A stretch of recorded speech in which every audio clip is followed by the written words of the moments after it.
All right, I'm just going to start over because my recording didn't work the first time. So this is the second class for Math 12, and our topic will be outliers in data. And I hope to goodness we're not going to get cut off again. So here we are. Outliers in data. Outliers are numbers that are widely separated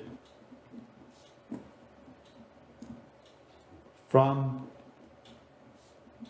the other numbers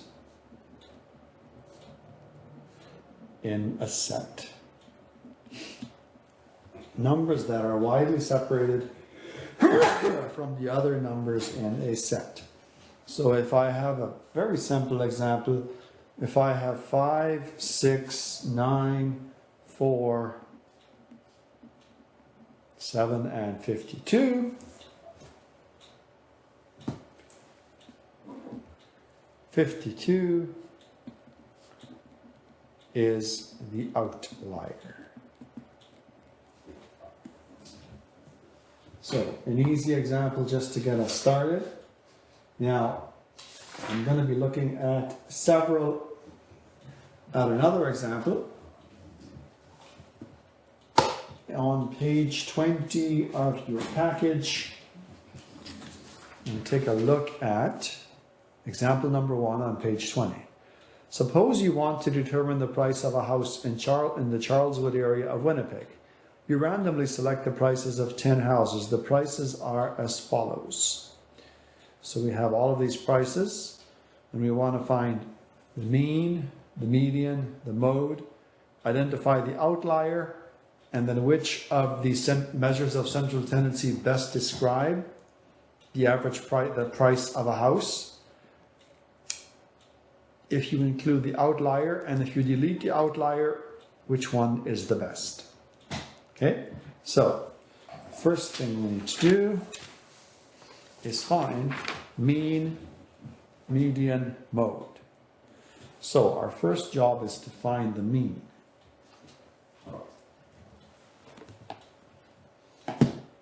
I'm not going to write out all these numbers. They're in your package. You can add them up. Okay, so let's add them up.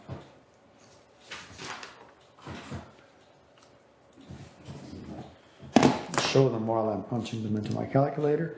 255,900, 1,799,900, 278,900, 399, 900, 284, 900, 389, 900, 429, 900, 364, 600, 209, 500, 331, 700, for a total of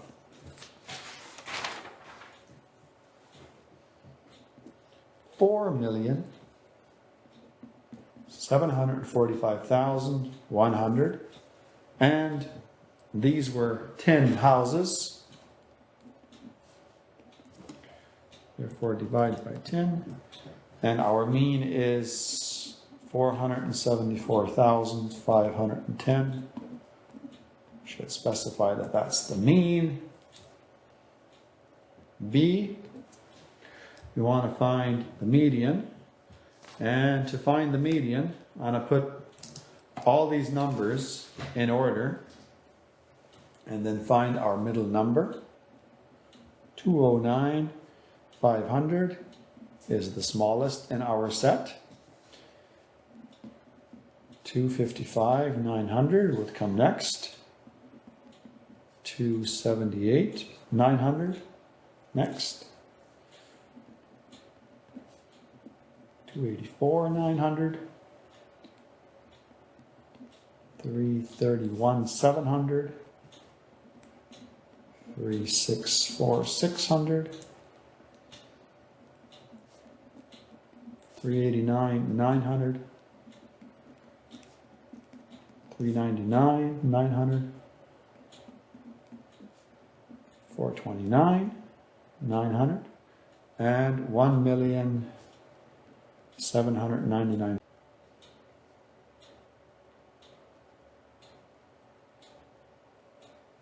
Okay, I think our recording's back again. I hope. This is getting annoying.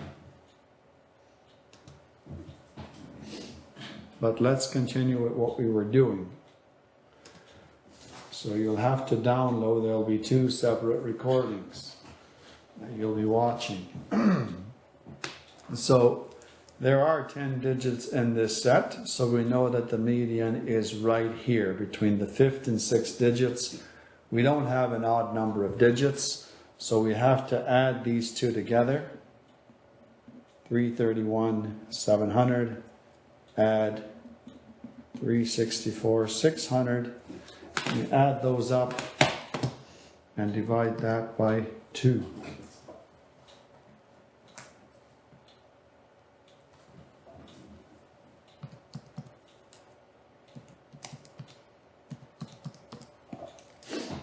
$696, 300, divide by 2. Therefore, our median equals 348,150.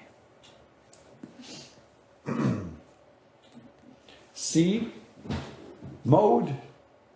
There is no mode. We don't have any number that appears more than once in the set. No mode. D, identify the outlier. That one's pretty obvious. It's that 1,799,900. And when we include the outlier, which is the best measure of central tendency to describe the average price of a house? The median is 348,150. The mode is 474,510. Now, is that an accurate way of doing it? If we include the very expensive house, we have a much higher mean, but that's only one house that will be bought by one person or one family. So that is skewing the average, that one very expensive house. So if you're looking for the average price of a home in Charleswood, in this case, it's better to use the median of 348,150. That gives you a more accurate number, a more accurate figure of what you can expect to pay for a house, because that very expensive house is skewing the figure. So, median is better when the outlier is included. Okay? Now, the last part of this, suppose you delete the outlier from this set of data. Calculate the new mean, median, and mode. To do that, I'm going to grab a fresh sheet.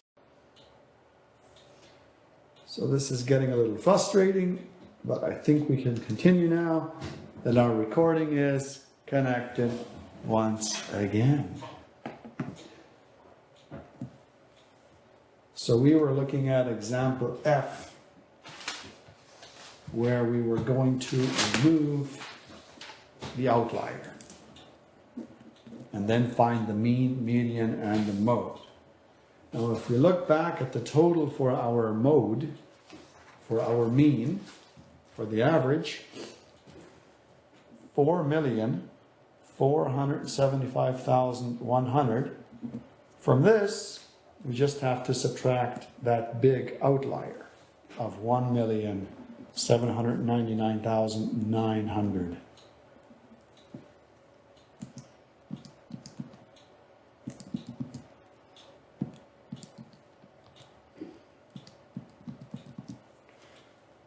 That becomes 2,945,200. And we're going to divide that by 9 houses now. And we'll find that our mean equals 327,244. That's pretty close to what our median was in the first calculation. Okay, now how can we get the median from the set when we exclude the outlier? This is excluded, so then we have 9 numbers then, so we can just take the middle number, which the 5th number, because we're excluding this one, so the 5th number, 331,700. We don't need to write these down again because we've already done that.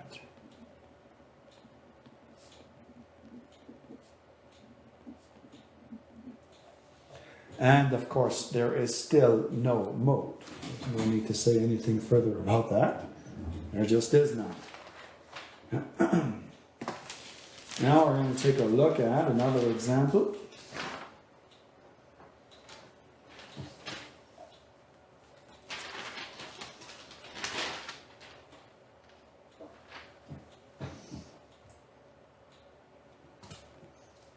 Definitions. You find these definitions on page 21. Effective outliers on the mean. If there are one or more outliers in a set of data, then the mean will be strongly affected by these outliers. If the outliers are significantly greater than the rest of the data, the mean will be higher. If they're smaller, it will be lower. So extremes have a big effect on your average. Effective outliers on the median. If there are one or more outliers in a set of data, then the mean will be, outliers can affect the median. However, the median will remain relatively unchanged even if there are a few outliers. Your median is always in the middle. So the outliers are on the ends, so median won't be affected. Mode, it won't have a big impact on the mode unless you've got a couple of outliers that are exactly the same. Right, if you have, for example, if you have pants of different sizes and you have pairs of really small pants and pairs of really large pants that are the same size, well, then the outliers are impacting your mode. Just an example. Okay. Next, go to page 22. Juanita received the following pledge amounts when she participated in a Cure Cancer Walk. Which measure of central tendency best represents the pledge amounts that Juanita received? So now we go to page 22. This is example 2. And for each of these, we want to find the mean, a median, and the mode. So the mean, 10, add 20, add 5, add 12, add 5, add 8, add 5, add 70, add 5. Okay. And we're going to take this total and divide the whole thing by 9. Of course, there's obviously 9 digits. Should be able to do this mentally. 30, 35, 45, 47, 52, 60, 65. 65 at 7 is 135, 140. So we'll just take 140, divide by 9. $15.55. That's our mean. B, median. I'll put the numbers in order. There were 3 5s, an 8, a 10, a 12, a 20, and 70. So we're supposed to have another number here. Oh, there's 4 5s. Okay. So then our middle number, there's 9 numbers. So our middle number becomes the 8. Median equals 8. Mode, there's 4 5s. Mode equals 5. So what's the best measure of central tendency? The median, the mean, indicates that she made $15 a piece, an average of $15. The median is 8. The mode is 5. Which of these is the best reflection of the money she collected? Now the median of $15 is bigger than almost all of the amounts. Only the 20 and the 70 are bigger. So the average, because of that 70 that's skewing it, is, so 1555 is bigger than most of what she collected. So that makes a difference. So probably don't want to use the mean, the median. 8, that's pretty close to most of the numbers that she made. Other than the 70 and maybe the 20, it's pretty close. The mode is 5, so she got a whole bunch of very small pledges, is what that indicates. So the best one here, the best measure here would be the median.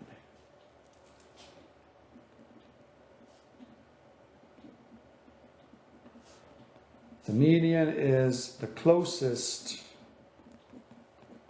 to her actual pledges. In fact, if I were to do this, to prove a bit of a point here, 140, take away the $70 would be 70. Chop off the outlier, right?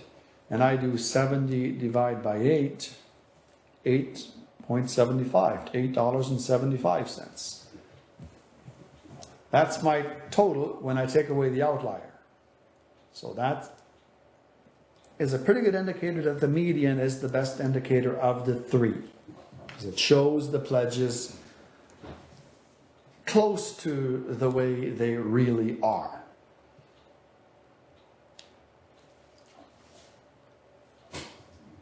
Okay. We're going to flip over to page 24 now.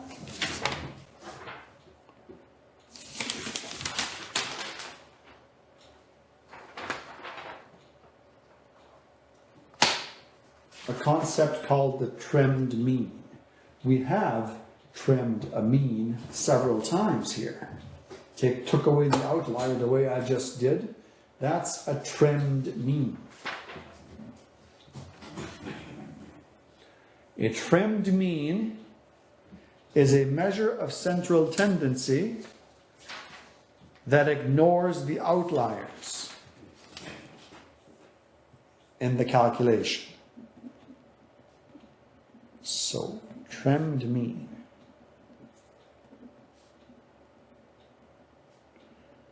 A measure of central tendency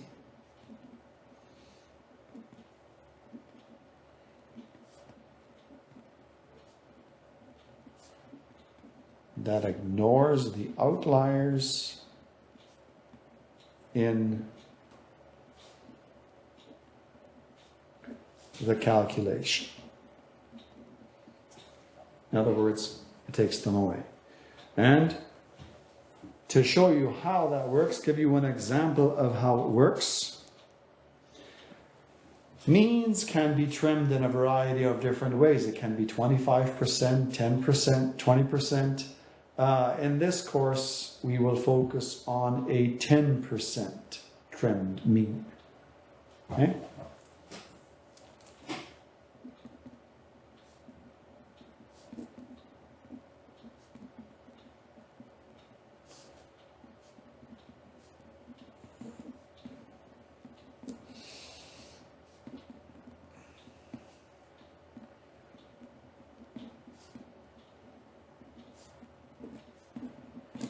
For our purposes, we will use a trimmed mean of 10%. There can be a variety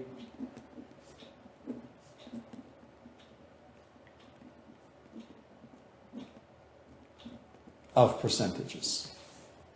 So let's look at this example. It's example number 4 on page 24. The manager of the Manitoba Ski Hill Rental Shop collects data on how many snowboards were rented during the 20 Saturdays of winter. The number of snowboards rented each Saturday are as follows. We've got our numbers here, and if we count them up, 2, 3, 4, 5, 6, 7, 8, 9, 10, 11, 12, 13, 14, 15, 16, 17, 18, 19, 20. We've got 20.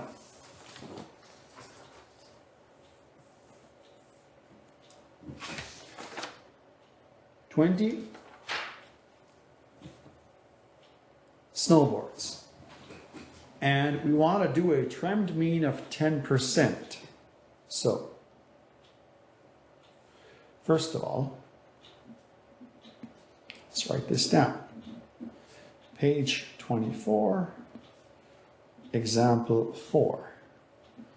We've got 100, 99, 32, 87, 89, 74, 76, 95, 53, 69,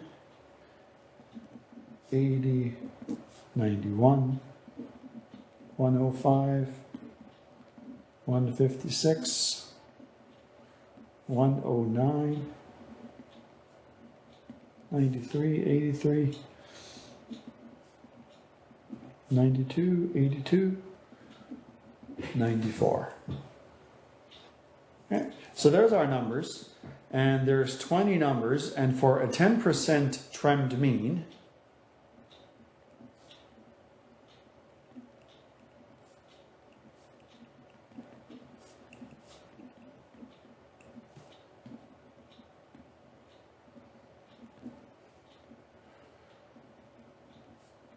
equals 20 times 0.10. And if I do that, it's equal to 2. So that means we're going to trim off 2 of these numbers. And what you do is, then, you trim off the highest and the lowest number. So the highest number is 156. I'm going to trim that one off. And the lowest, we have an 83. Oh, there's a 53. Anything lower than 53? I don't think so. Oh, a 32. I better check this carefully, yes. So we trim off 2 numbers. You trim off the high and the low, because you've done your trimmed mean and determined that you're going to trim off 2 numbers. If it says you have to trim off 3, then you'd have to make a decision. You're going to do the 2 highest and the lowest, or the 2 lowest and the highest. And in this case, it's 2. So you do the lowest and the highest. Okay? So 20 times 0.10 equals 2. We're going to omit those 2 numbers. And we're going to add up the remainder of these numbers. We don't have to write them out again. Just going to add them up, get our total. 100, add 99, add 87, 9, 74, 76, 5, 3, 6.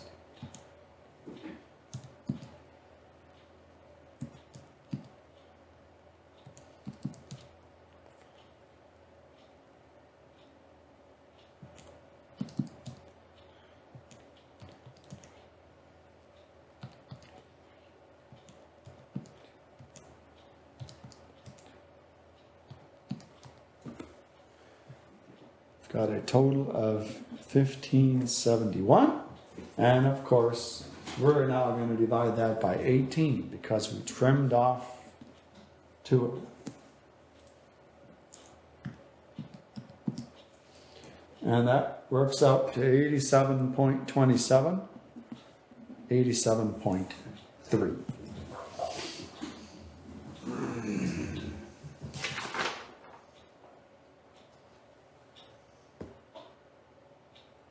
All right, let's take a look at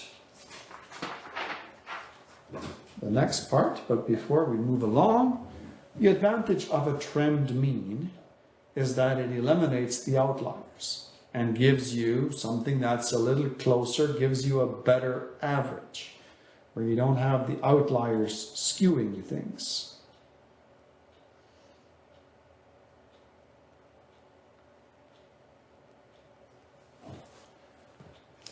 Let's have a look at some brain power. And then we'll be talking about a hand-in assignment after that. Remember, at the end of the course, we'll be doing a final brain power test. Estimate the product. 39.2. If I want to turn that into an easy number to work with, I'll go with a 40. And then 78.9 can become an 80. And then simply 4 times 8 is 32. Add the 2 zeros, 0, 0. Complete the pattern. It's decreasing, obviously, by 2 each time. 1, negative 1. So you have negative 3 and negative 5. What is the total cost of a lunch if the sandwich costs $4.95, a salad $5.65, and a drink $2.50? Just very quickly add those up.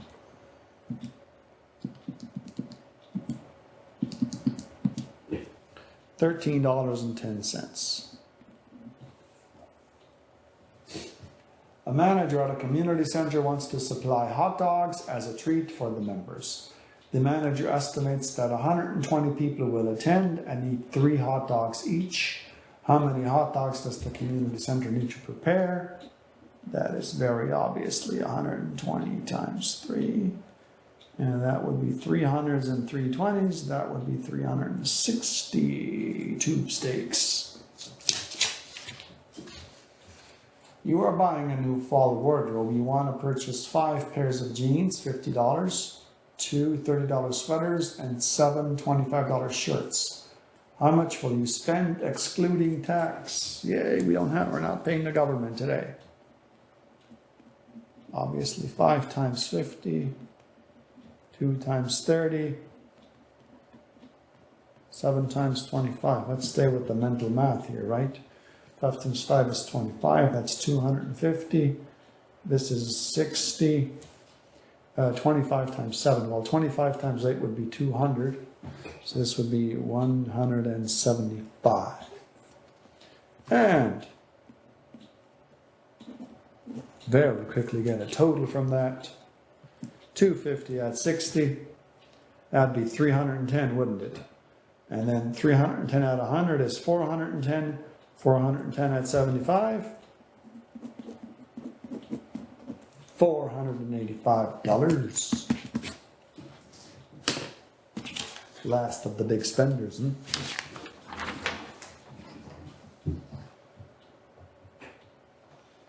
All right, let's go to page 29, assignment 7.1.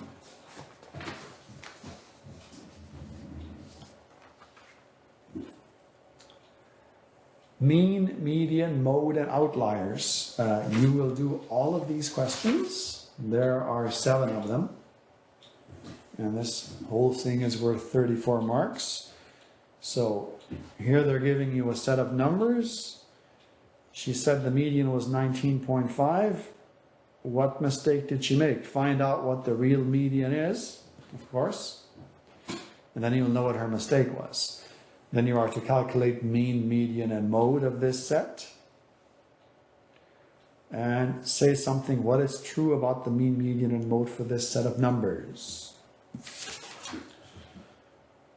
Number 30, Once again, we have a set of data. We calculate the mean, figure out what the average is. Then we do a 10% trimmed mean. Well, there's 20 students here.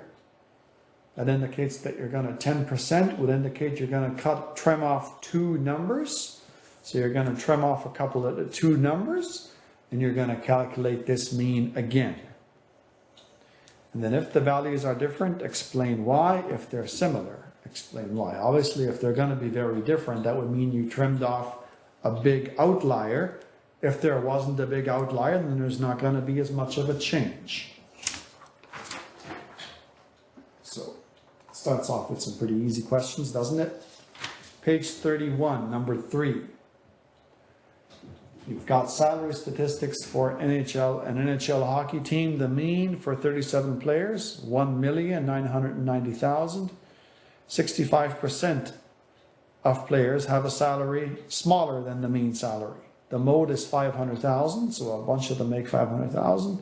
The median is 950. The lowest is 420,000. The highest is 7 million. If the mean, median, and mode are all measures of central tendency, why are they significantly different values? What could be the reason for there being such a difference? Well, first, think about that. You've got a $7 million salary. You've got a whole bunch of players making quite a bit less. So obviously what you have here is a whole bunch of players making, a small group of players making a lot of money, and probably a small group making quite a bit less than the average. So, as the 7 million salary is an outlier, what effect does it have on the mean? It's a bit obvious, isn't it? What statistics should this hockey team provide to the media to represent its typical salary value? Do you do the mean here? Probably not. Do you do the mode? No, that's going to give you a whole bunch of players who are on the lower end. So you can probably guess which one. But, of course, explain why. 32, page 32, number 4. Your monthly cell phone bill was $42 for 11 months. After these 11 months, you decide to add unlimited texting to your contract. Therefore, your monthly phone bill increased to $53 for the next 9 months. What are mean, median, and mode prices of your cell phone bill? Okay, so $42 a month, 11 months. But then you've increased it to $53 for the next 9 months. So you want your average, 42 times 11 and then 53 times 9. You're dealing with 20 months here, right? So you find your median, you find your mode. You're going to be writing out 53 and 42 quite a few times to find the median and the mode, right? But you got to figure out. You got to put them in order. Pretty simple here. Number 5, find the mean, median, and mode of the following data sets. You'll need to put them in order and then go ahead and do that. And if there isn't more than one of any of the numbers, then you don't have a mode. Pretty straightforward. But I'm not asking you to do anything with the outliers here, so no need to worry about them, such as the 888 here. Don't have to trim anything in this case because they're not asking you to do it.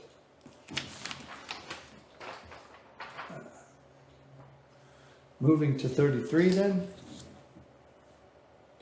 A production company has 50 employees that work on the shop floor. Overseeing these 50 employees is one manager. Each of the 50 employees earns an annual salary of $43,250. The manager earns an annual salary of $356,900. Is his salary an outlier? Calculate the mean salary of the employees at the company, including the manager. So 50 employees earning this much per employee, you're going to have to get their total times 50. Then add in the manager's salary and find the average with his salary included. C, calculate the mean salary of the company, not including the salary. So you're going to do the same thing you did for B, except you're going to trim the manager's salary. And then would you include his salary? Why or why not? Does it change the average too much or no? Okay, that's for you to decide and answer appropriately. Number 7. Heights of 6 members of a basketball team are as follows: 174, 183, 185, 190, 170, 183. Find the mean, median, and mode of the heights. Put them in order. Find all 3 values. If a player who is 204 centimeters joins the team, find the mean, median, and mode with him included. Now, if you're smart, you've already done most of the work. So all you have to do is include the 204. Okay?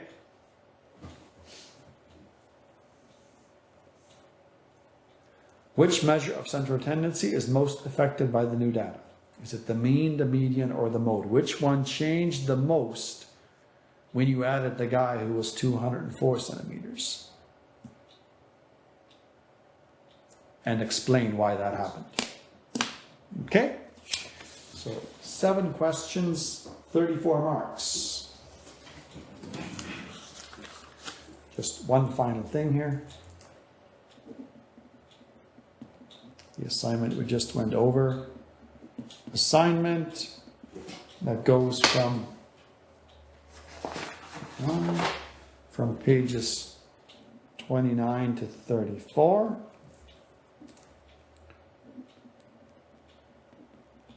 Questions 1 to 7, 34 marks.